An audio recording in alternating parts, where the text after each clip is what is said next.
আচ্ছা, এখানে দুইটা $22 ট্রেড নিছি, তারপরে হচ্ছে আবার মাত্র $1 60 সেন্ট করে দেবে, ঠিক আছে। কিন্তু যে আমি ট্রেড নিছি তাও $22 দুইটা।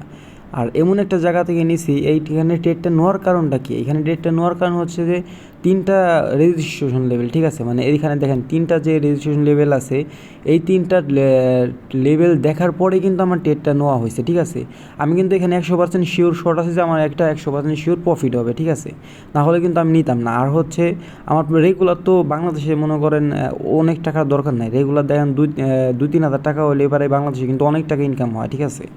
সো এখানে মনে করেন $22 দুইটা ট্রেড নিয়েছি, হচ্ছে $1.60 করে দিতেছে, তারপরেও আমার সমস্যা নাই। কিন্তু যে এখানে আমি জানি যে আমি শিওর উইন হইতেছি, এই জন্যই আমি হচ্ছে দুইটা $22 ট্রেড দিয়েছি, ঠিক আছে। সো সবাই সাপোর্ট লেভেল এগুলো দেখে চলবেন, সবসময় ট্রেড করবেন না। দেখা গেলো দিনে 2-3টা ট্রেড করবেন, তাহলে হলেই এনাফ। সো আমার চ্যানেলটি সাবস্ক্রাইব করে আমার সাথেই থাকুন।